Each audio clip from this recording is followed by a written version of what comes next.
Y hoy vamos a terminar el libro de Jueces y después del mensajito que el levita le envió a todas las tribus, dice la palabra que ellos se unieron como un solo hombre y se reunieron en una asamblea en Mizpa. Escucharon la versión del levita y ellos hicieron un voto prácticamente de que ellos iban a hacerle justicia a este crimen.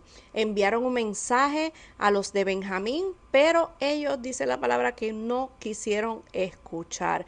Tristemente podemos ver cómo esta tribu había endurecido su corazón y estaban siendo más leales a la tribu, o sea, a su gente, que a la ley de Dios. Así que se prepararon para atacar y se registra que los israelitas fueron a Betel a preguntarle a Dios cuál tribu debía de salir primero. Vemos que ellos no estuvieron buscando el consejo de Dios, sino que fue como una consulta. Te dejamos saber que vamos a salir en guerra. ¿Quién debe de salir primero?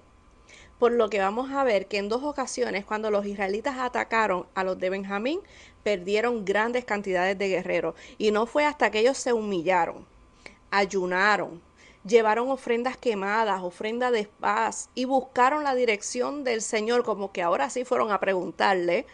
Entonces es que dice que ellos salieron, ¿verdad? Que el Señor les dijo, los voy a entregar en sus manos. Dice que en esos días el arca del pacto estaba en Betel y que el sacerdote era Fisnes. Pero hasta este entonces no vemos esa declaración de que ellos tenían la bendición de Dios. Y ahora, en adición a eso, también tenían una estrategia. Fue una estrategia similar a la ciudad de Ai, que fue como una emboscada. Así que ellos obtuvieron la victoria, destruyeron la ciudad y todo lo que había en ella, aunque se registra que 600 hombres escaparon a la peña de Rimón. Y el último capítulo, el capítulo 21, cuando se calmaron las aguas, se dieron cuenta que habían hecho un juramento que los iba a afectar a todos. Déjame decirte algo, no es sabio hacer votos a la ligera o tomar decisiones cuando estamos pasando por un momento muy triste o por una situación muy complicada en nuestra vida donde tenemos las emociones alborotadas o la sangre caliente, le dicen en algunos lugares, porque esto nubla la razón. Y en este caso ellos se dieron cuenta de que habían hecho un juramento precipitado. Ellos dijeron que ninguna de sus hijas se iban a dar en matrimonio a la tribu de Benjamín y esto lo que podría ocasionar es que esta tribu desapareciera por completo. Así que ellos, para tratar de arreglar este asunto, buscaron a alguien que no había estado presente en aquella asamblea donde ellos hicieron el juramento y salió a la luz que los de Jabes de Galaad no habían estado allí. Así que ellos, como esa gente no estuvo allí, lo destruyeron. Parece que era una convocación que ellos tenían que estar allí. Lo destruyeron, pero dejaron libre a las vírgenes. Y habían 400 mujeres vírgenes a las cuales ellos la tomaron y se la entregaron a los 600 hombres de Benjamín, los cuales, ¿verdad? No eran suficientes, eran 400 más 600 hombres, no eran suficientes. Y para tratar de arreglar todo este embarre, que esto es como cuando tú te ensucias con chocolate y sigues con la mano tratando de limpiarlo y lo que haces es embarrarlo más. Esto fue lo que sucedió aquí. Ellos tuvieron esta grandiosa idea de que estos hombres que no tenían mujer todavía fueran a un festival anual que se hacía en Silo y allí salían las doncellas, salían las vírgenes a danzar y la idea era que ellos la tomaran a la fuerza y se la llevaran y la tomaran por esposa. Según ellos no estaban violando ningún juramento porque ellos no dieron directamente a sus hijas, sino que fueron sin el consentimiento de sus padres, o sea, porque fueron llevados a la fuerza. Así que en su lógica, ellos no estaban rompiendo el juramento y tampoco estaban pecando. No sé, para ellos las intenciones eran buenas, estaban dolidos porque podía perderse a una tribu y esto era como, no sé si ellos lo vieron como un acto de misericordia, pero vimos que en este libro lo horrible y profundo que el pecado puede volverse cuando las personas desechan la autoridad de Dios. Podemos ver que la apostasía de estos tiempos es la parte frondosa del árbol, pero no es el problema. Hay una raíz y empezó primero con la independencia. Ellos querían hacerlo a su manera, no sujetarse a la ley de Dios, hacerlo, ¿verdad?, lo mejor que le parecía a sus ojos. Así que este deseo de independencia de ellos, Dios lo entregó, ¿verdad?, a la merced de su concupiscencia, los disciplinó. Y aunque la disciplina a veces a nosotros nos provoca vergüenza, esto nos debe de llevar al arrepentimiento genuino.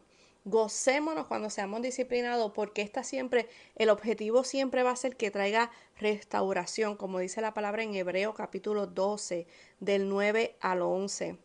Y voy a cerrar con este versículo de Proverbios 28:13. Dice que el que encubre su pecado no prosperará, mas el que lo confiesa y se aparta alcanzará misericordia. Y comenzamos con el libro de Ruth, que su nombre significa amistad. Y este libro lleva el nombre de la protagonista, que es una joven de Moab, que viene siendo la bisabuela de David y parte del linaje de Jesús. Así que solamente 2 libros en la Biblia tienen nombre de mujer, que es el de Esther y que es de Ruth, pero, ¿verdad?, que ella no es una mujer israelita. Esta historia se desarrolla en la época de los jueces y ya acabamos de leer este libro donde había una degeneración religiosa, moral, desunión nacional, había una frecuente opresión y en medio de todo esto podemos ver 3 personas que permanecieron firmes en su carácter y lealtad a Dios,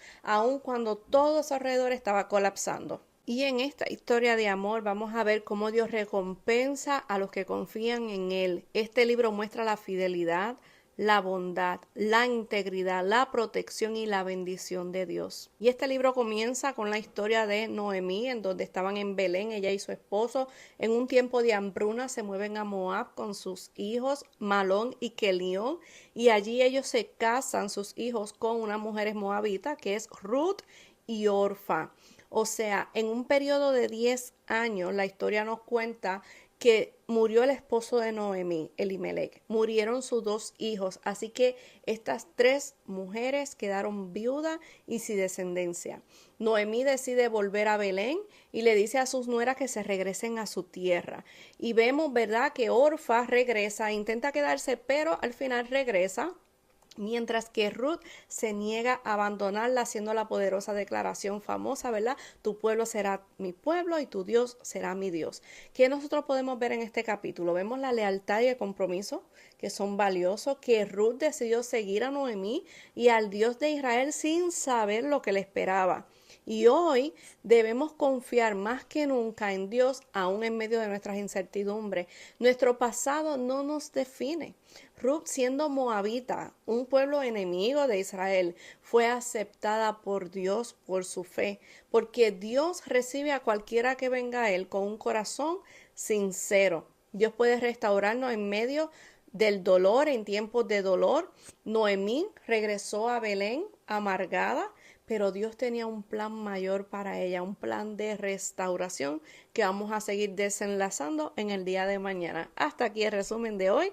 Somos Locos por Jesús.